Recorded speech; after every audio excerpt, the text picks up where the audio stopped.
Hi, everyone. My name is Evan, and today I wanted to talk about stop building the dystopia.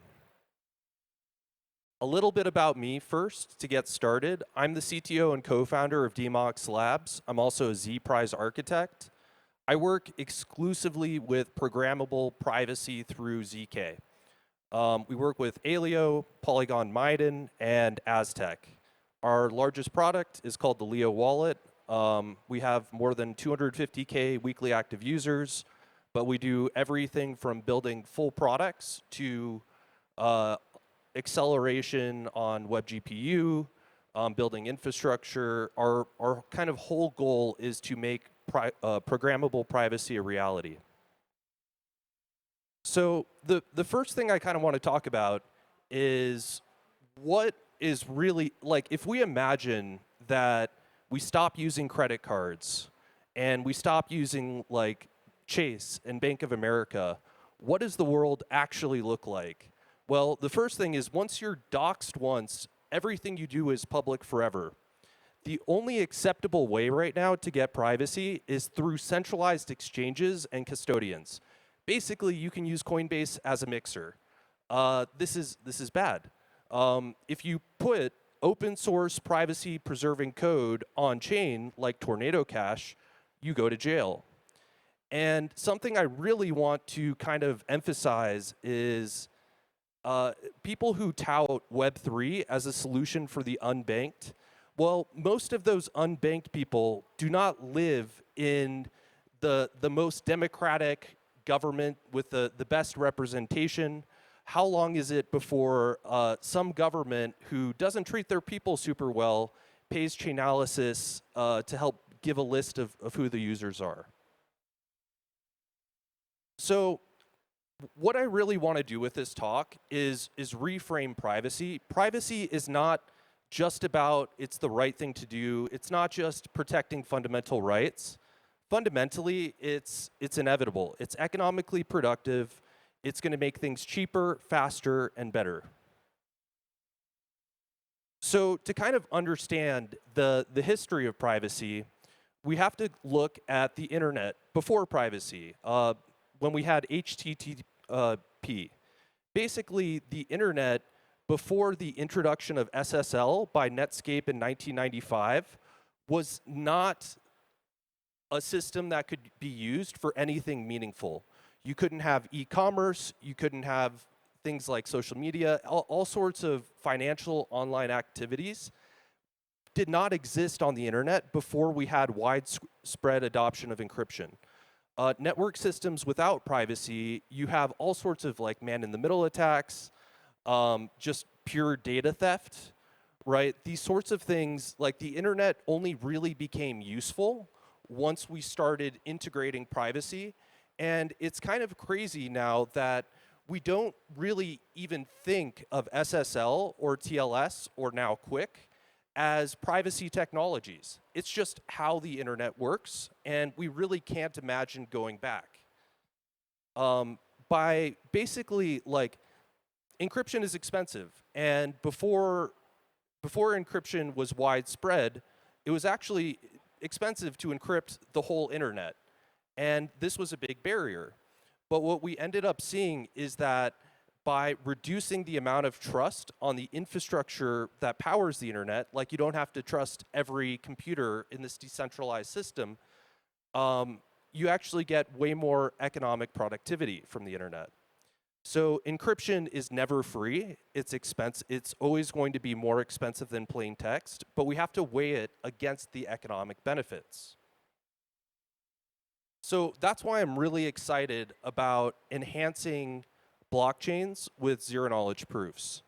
Kind of my view on TEEs. I'm happy to give that if you want to talk to me later, but there is a reason I focus exclusively on zero-knowledge proofs, especially with the introduction of different ZK VMs, especially those that preserve privacy, things like SnarkVM, things like Noir, or Berettenberg, Polygon Maiden. There's a lot of different approaches to privacy that I'm really excited about. And most importantly, ZKPs are really just a fundamental advancement in encryption. And we can kind of see that as the costs come down, we will be able to realize the economic benefits of using ZKPs more and more, especially around things like identity. The way that we manage identity right now on the internet, like forgetting Web3, is insane. Age verification is an absolute joke. Your identity is probably worth about $2 or $3 on the dark web. This is your social security number, every address you've ever lived with, your family's addresses. Identity on the internet is really kind of a joke, and it's insane how much manual processes we have to build around identity and how expensive this is and frustrating this is as a user to be able to kind of deal with these problems. So I'm really excited about ZKPs in terms of identity. But I don't want to totally discount public blockchains. This is ETHDenver. I do really, we work with L2s on Ethereum, but public blockchains are all about decentralizing financial power away from nation states and giving it back to individuals. But right now, I do really think we have to accept that it is a toy technology. Banks, large institutions, governments, they don't take blockchain seriously. And having everyone take, like, we're still kind of internet bubble, I'd say, with the technology, because people are excited about the future of blockchain. No one is super excited about the present. So another thing I kind of want to reframe privacy, not only is it economically productive, but it's not going to start with individuals. I think a really big misconception is that, like, and sometimes I say, we're building tools like private Venmo. Businesses and governments are going to be the primary drivers of privacy technology, the same way that they were the primary drivers of internet technology. I just want to give you a quick example. Who here actually uses Signal more than Telegram? Just quick show of hands. All right, we got like 3 out of 40, 50, right? That's not great. It's going to be really tricky to force individuals to new technologies because individuals, they want convenience, they want speed, they want a nice UX.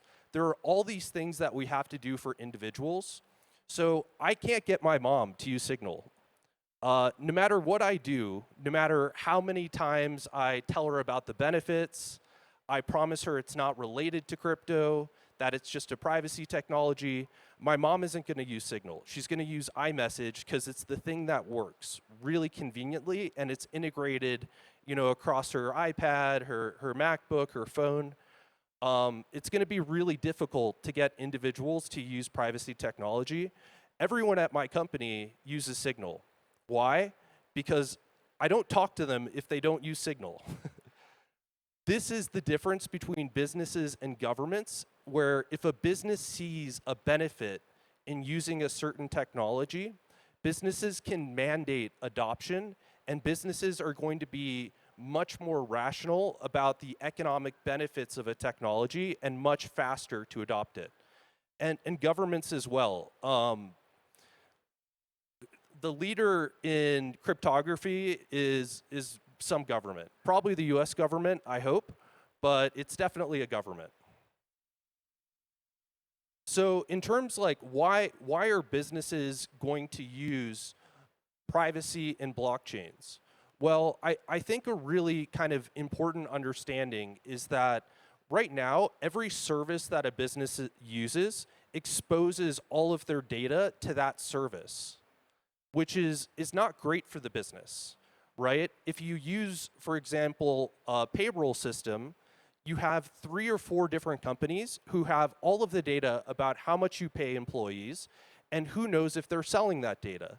There was actually a case with Carta, who manages cap tables for startups, So investors and employees would manage their equity with a startup through this platform. And Carta then started reaching out to investors saying, hey, do you want to buy secondaries in this other company that's like the one you invested in? So businesses obviously kind of revolted against that. So you're now going to be able to build services where businesses and individuals using you don't have to trust you. You simply provide, like there's this trust assumption built into all software right now that we can start removing. And I do want to clarify too, I don't think like ZKPs are the end all. I'm really excited about FHE, and encryption pretty much keeps going until we get program indistinguishability. But that's a talk for another time. But ZKPs and FHE aren't the only technologies, but they're ones that are really useful for decentralized systems. So that's why we talk about them a lot. Governments, too, are really weird. I think a lot of people in crypto, especially those who work with privacy technologies, are worried about regulation. They're worried about kind of regulation by enforcement because rules are not well articulated of what you can and can't do. So I think there's a little paradox there where governments are also the first movers to adopt new privacy technology. The government, like I think it was the Navy, invented Tor. The NIST handles all of the standards for encryption. There was a recent competition to handle like Falcon 12 signatures, which are quantum-proof signatures. They're the ones kind of leading the way for the path of general cryptography. And governments want privacy.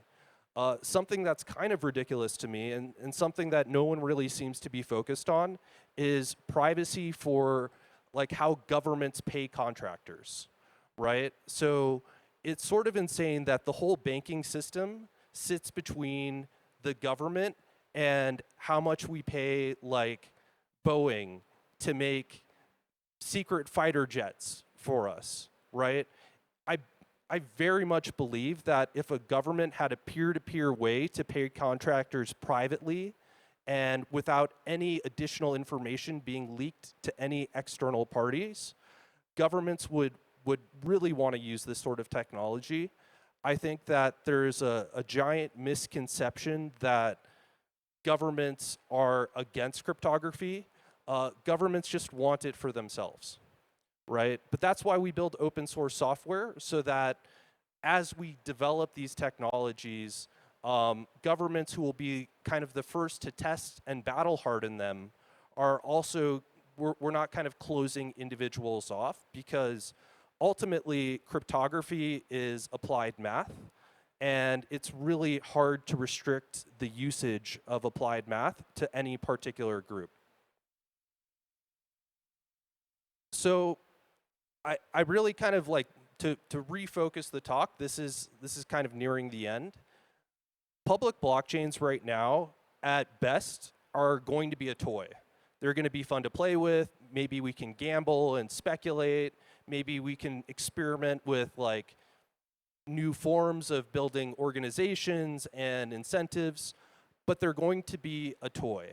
And at worst, if you think about like actually adopting this technology, where every purchase you make is public, every time you receive a paycheck, it's public, every time a parent gives their child their allowance, it's public. It's literally the most dystopian technology imaginable. And building privacy, I just don't even think it'll happen, right? I don't think the adoption of this technology, which is fundamentally about removing governments and nation states from controlling monetary supply, it's just not going to happen. And privacy gets us there because it's not just morally right. I mean, I think intuitively, we all, if you're at this sort of event, you probably agree that privacy is important to protect, but do you use a VPN every single time you use Chrome or do you use the Tor browser? Like, probably not, right? But the economic efficiency, reducing the trust requirements, because trust is really expensive, is going to drive business and government adoption. And the business and government adoption is really important because I think a lot of us, we try to build, experiences for individuals. We're not focused enough on building private payroll for businesses or private cap table management. These sorts of solutions that are economically productive and valuable to corporations, this is where we should really be focusing our effort. To get back to the main event, we are sponsoring a $4,500 prize that is going to the best use case of privacy in DeFi. We're calling it ZFi, but it's not in my job description to name things. So we're building it on Aleo using the Leo wallet. If you have any questions, if you want to learn more about everything from where proof generation acceleration is at, to how do we actually build consumer-grade products that hundreds of thousands of people use that integrate these privacy technologies, feel free to reach out to me. This is a QR code to the bounty. I got a few extra minutes, so if anyone has questions, there are no mics, so you have to scream really loud. But thank you for joining me. Really appreciate it.